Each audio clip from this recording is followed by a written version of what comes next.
This is a very early morning of the 4th of May.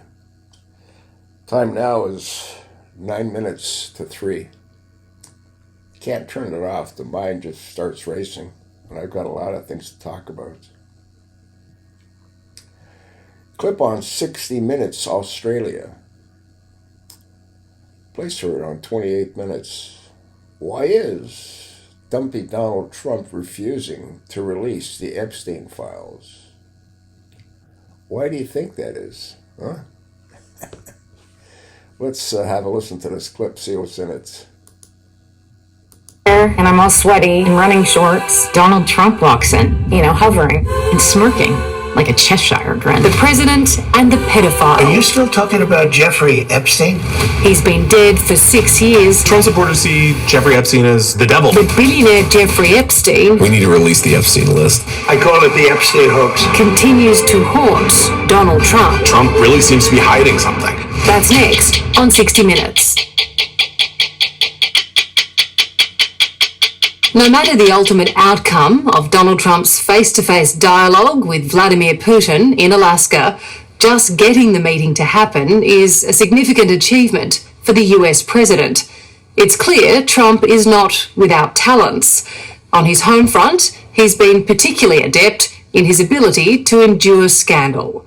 In the last 5 years, the president's faced 91 felony counts, 4 criminal indictments, 2 impeachment trials, and in a civil case has been found liable for sexual abuse.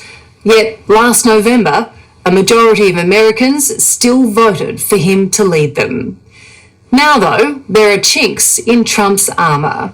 The reason is his bumpy handling of the so-called Epstein files, evidence that may or may not exist about the powerful connections of America's most despised pedophile, the now dead billionaire, Jeffrey Epstein. Have you ever had a personal relationship with Donald Trump? What do you mean by personal relationships? Have you socialized with him? Yes, sir. Yes? Yes, sir. Have you ever socialized with Donald Trump in the presence of females under the age of 18?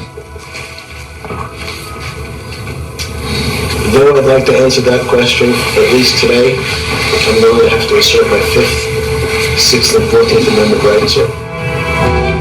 It's the question that has consumed Washington, D.C. and the world for weeks. Just what was Donald Trump's relationship with the disgraced Jeffrey Epstein? And how much does the president know about the depraved world created by the pedophile financier? Are people still talking about this guy, this creep? A billionaire accused of child sex trafficking, Yes. Epstein was connected to some of the most powerful people in the world. And despite their friendship, the president has long positioned himself as the man capable of exposing Jeffrey Epstein's darkest secrets. Would you declassify the Epstein files? Yeah. But a few weeks ago, after months of teasing a release of the case files, the Trump administration unexpectedly backflipped. A review from the Justice Department and FBI did not find any evidence that notorious sex offender Jeffrey Epstein kept a so-called client list. The fallout has spiraled into a full-blown political scandal that Donald Trump, for once, can't seem to shake. At the heart of it is the friendship between the president and the pedophile. Is the president lying? Oh my heavens, yes. Yes, he's lying. Yes.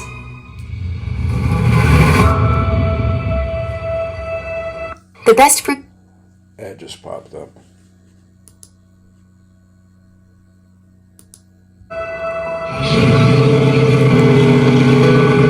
Is a long way from Washington, D.C.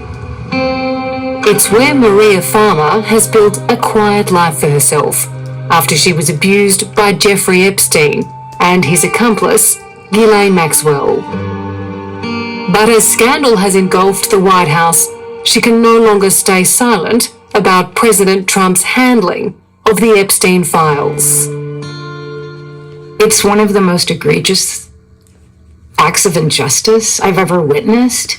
It feels like Watergate times like a billion because it involves children. And I think that what he's doing is trying to cover up his association or affiliation with these people. Since becoming president, Donald Trump has done everything in his power to distance himself from the billionaire financier and his vile crimes. I had a falling out with him a long time ago. I don't think I've spoken to him for 15 years. I wasn't a fan. But for Maria, there can be no doubting the depth of their relationship. Epstein said he was his best friend. He just said, "That's my best friend." Maria was in her early 20s when she was hired and abused by Jeffrey Epstein in the mid-1990s. During that time, she witnessed firsthand how close her boss was to Donald Trump. Epstein said when Trump and his wife divorced, Ivana, he said, "I inherited Trump and Yellen inherited Ivana. And so you'll see Ivana at the house a lot and you'll see Trump at the offices, but the twain will never cross. They'll never meet." It was in Epstein's Manhattan office that Maria claims she had a disturbing encounter with the now president. First time I met him was the night before I started my job. And Epstein said, "I need you to come up to the offices." And I was like, "It's 9 o'clock at night, you know? And I guess I'll just run up there." And he said, "Okay." So I get there and I'm all sweaty in running shorts. Donald Trump walks in and he's really strange. And he stood, hovering and smirking, like all knowing, like omniscient grin, like a Cheshire grin. So I made I don't know, it was just an instinct. I made the ugliest face I could think of. And Epstein thought it was adorable. He walked out and he goes, "Oh, no, Maria, no, she's not here for you." Just like that, he emphasized, "She's not here for you." He goes, "Come with me." And he escorts Trump. So here's Epstein's part. He escorts Trump into this other room. And Trump utters, under his breath, he mutters, "Oh, I thought she was 16. And I thought that was just really weird. Like, it was beyond locker room talk. Maria says she never saw Trump behave inappropriately, and the White House has contested her version of events, insisting the president never visited Epstein's offices. So when the White House says Donald Trump was never at Jeffrey Epstein's offices, is the president lying? Oh my heavens, yes. Yes, he's lying. Yes. The friendship between Donald Trump and Jeffrey Epstein is well documented. For nearly 2 decades, they were well known as men about town. One, a notorious property developer, the other, a wealthy financier. They were often seen together at parties and events from New York to Florida. Trump was a passenger on Epstein's private jet, both alone and with his family. Epstein was even a guest at Trump's wedding to Marla Maples. And in 2002, he described Jeffrey Epstein as a terrific guy, telling a journalist that his friend was a lot of fun to be with and that he liked beautiful women, many on the younger side. But behind the glamorous facade, Jeffrey Epstein was a monster. By 2006, he had been exposed as a pedophile, Yes, ma'am. convicted of child sex trafficking. But it would be years before the true extent of his depravity would be revealed. By then, Donald Trump says he had cut him off. For years, I wouldn't talk to Jeffrey Epstein. I wouldn't talk because he did something that was inappropriate. Yeah, and he stole people that worked for me. I said, "Don't ever do that again." He did it again. And I threw him out of the place, persona non grata. I threw him out. However the friendship soured, it's now under renewed scrutiny. That's not true. The reason they had a falling out was they were both trying to buy this mansion, and they were bidding against each other. Trump eventually won, and he made millions when he resold the property. But that's where they had the falling out. It had nothing to do with Epstein stealing girls. That same girl, Trump was fucking. After President Trump backflipped on an election promise to release the so-called Epstein files. What if you could claim a stake on what's set to be the biggest IPO ever, starting with just $500? Everybody's talking about Elon Musk's SpaceX IPO. It's all over the headlines. Forbes, Wall Street Journal, Bloomberg. CNBC called it the big market event of 2026, and the New York Times predicted that this IPO is going to unleash gushers of cash for Silicon Valley and Wall Street.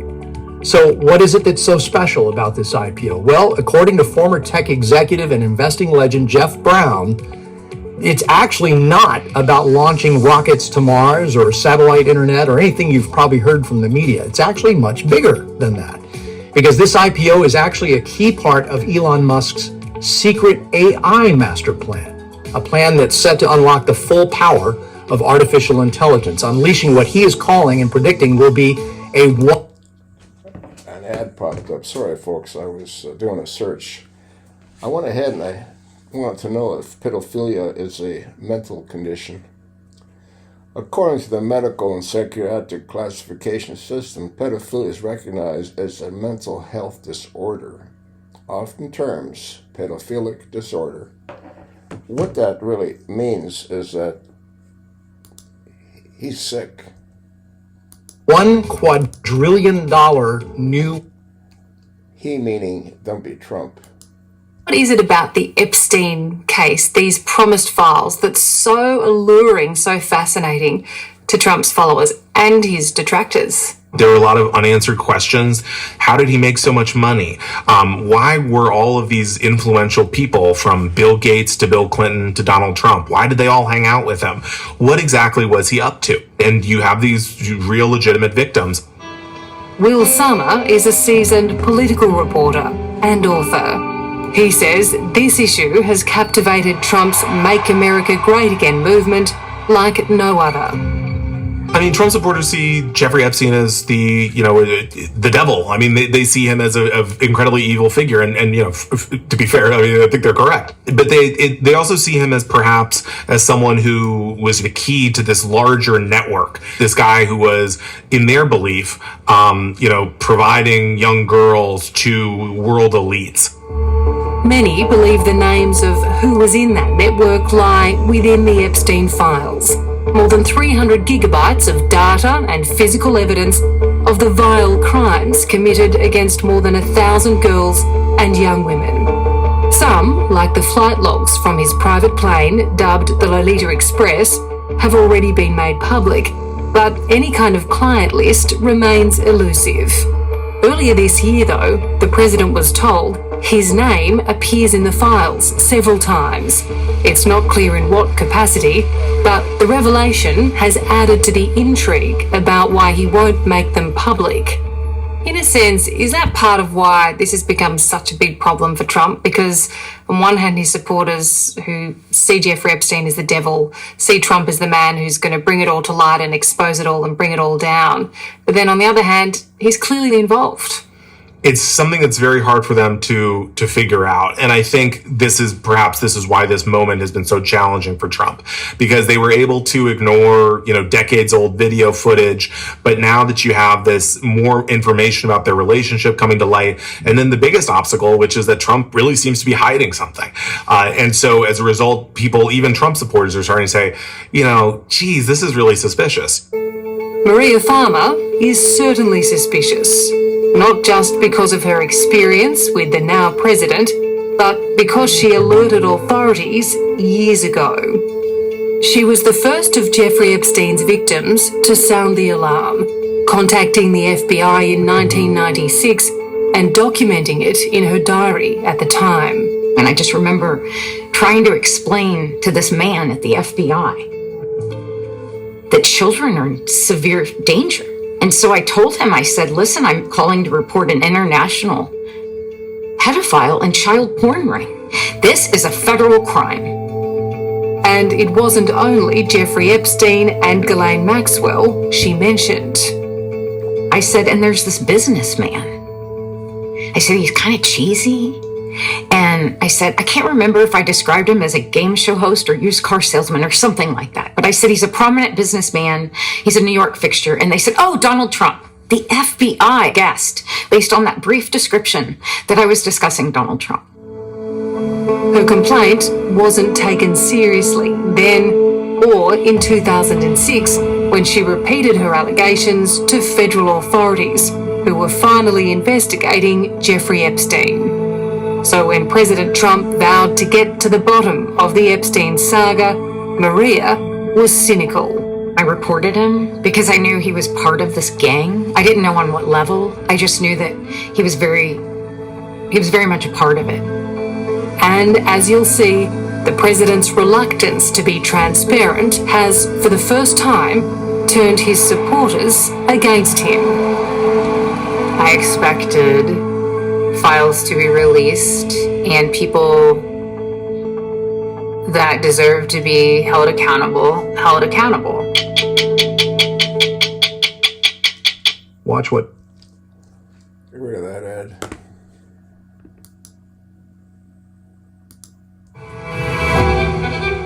In Washington, D.C., political scandals come and go, and no one's better at shaking them off than President Trump. But the case of the Epstein files has stuck like mud. Is this the biggest crisis of the Trump administration so far? It is the biggest crisis, yes. I would say that the Trump administration is really out of step here and they don't know what to do. Political reporter and author Will Sommer has watched the president try unsuccessfully to contain the Epstein saga. Will says it's a mess of Trump's own making after Republicans politicized the story. I mean, Epstein was a huge issue. I mean, it was one of the major issues of the Trump campaign. I mean, they would go on these podcasts, on TV shows, and so people bring it up a lot. And they say, you know, are you going to be the one who finally figures out what happened to Epstein? How did he die? Who was he associated with? I think a lot of people really believe Trump would do it. So he's kind of hoisted on his own petard here. I mean, he revved up this base, and now when they're asking for what he promised them, he's refusing to deliver.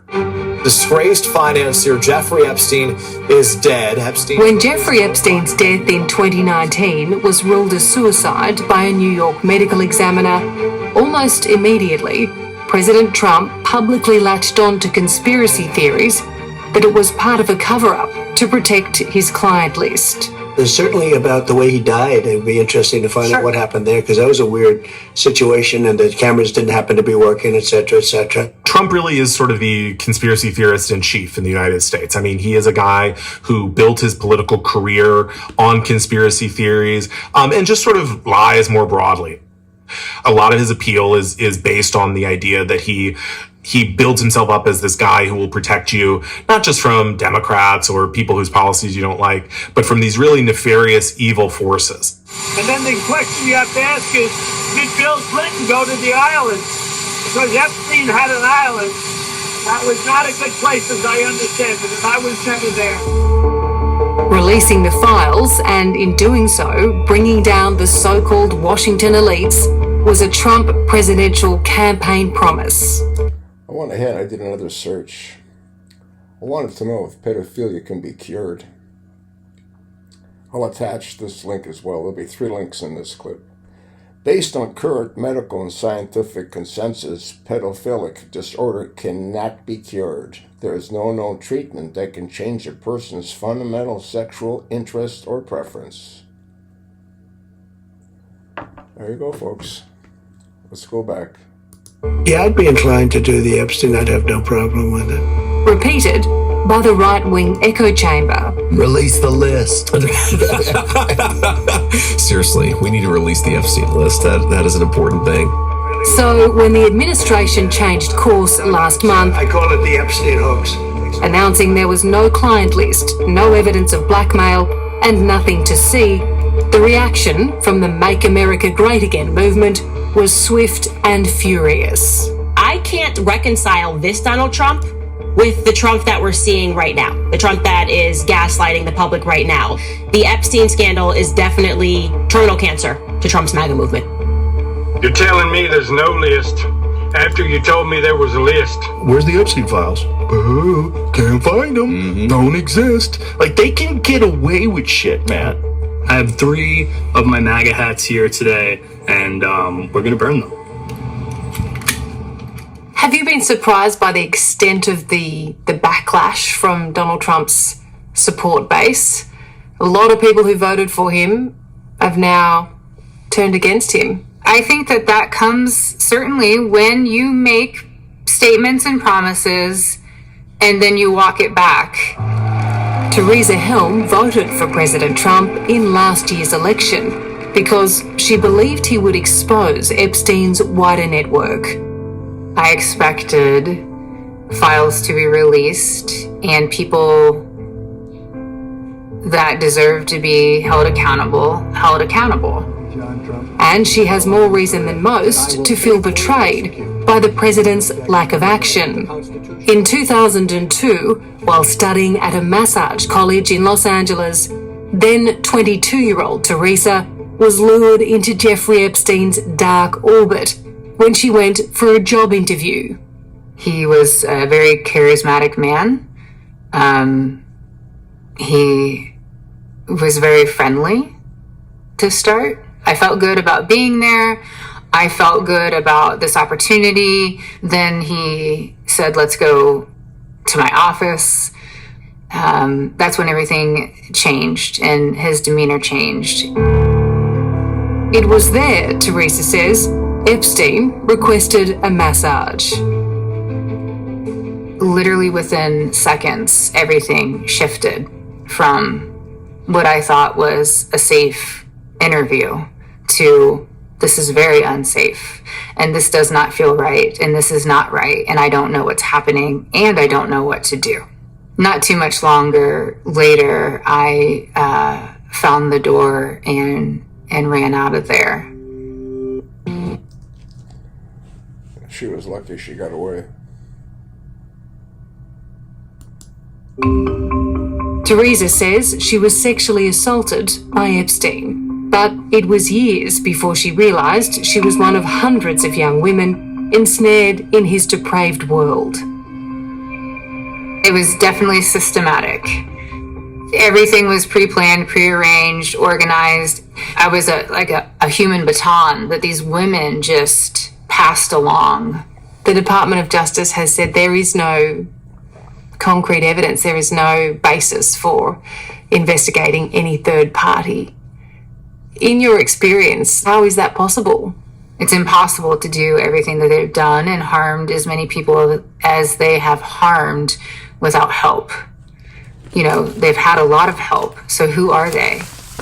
Do you think Trump's giving people the sense that he's not only protecting perhaps friends, predators, but also himself? I think increasingly that is sort of the conclusion to draw. You have to start wondering, why is Trump acting so strangely about this? So you can see the administration attempts to sort of reduce the excitement around the files. And I think a lot of that is based on the fact that Trump is in them. So is this the scandal that will finally stick to Teflon Trump? This guy is just a fucking survivor.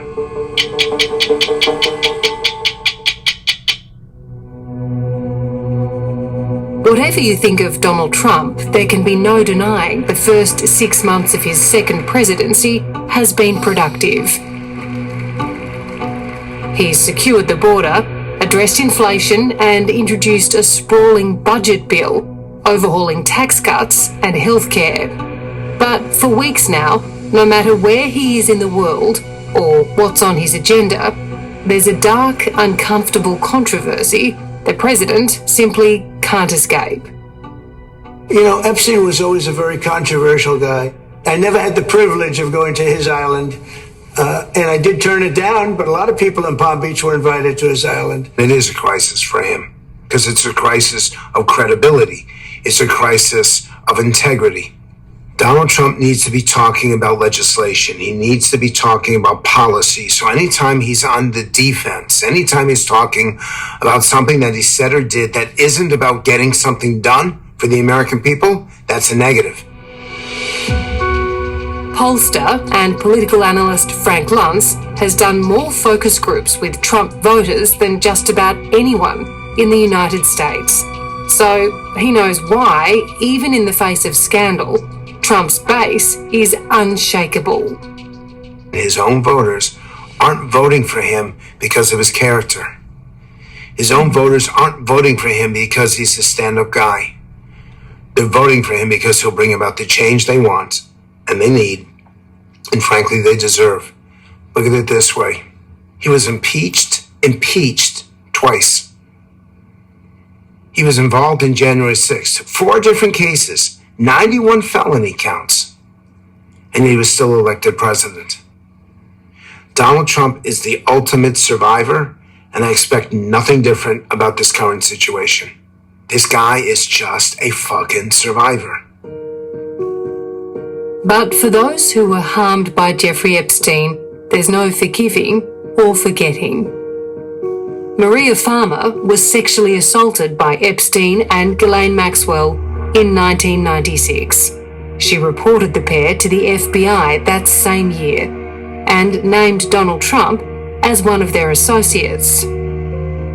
But authorities did nothing, and now she's suing the US government for failing to protect her. I want to hold the government accountable for systemic abuse of victims and children. Maria's attorney, Jennifer Freeman, represents several of Epstein and Maxwell's victims. This has been one of the largest law enforcement failures in US history. Would we be sitting here today, Jennifer, having this conversation, if federal authorities had listened to Maria in 1996? That's really the underlying sadness of this. That's the tragedy here, is no, we would not. Over 1,000 victims could have been spared. Some 30 years of abuse could have been avoided, prevented. It's tragic. Like Maria and her lawyer, Teresa Helm is determined to see justice. Teresa was lured to Jeffrey Epstein's home by Ghislaine Maxwell in 2002 and sexually assaulted. That just popped up. She simply doesn't accept the assessment of US authorities that Maxwell, convicted 5 times and serving a 20-year jail term, is the only person culpable. Do you believe the names of some of the other people that helped facilitate these crimes are in those files?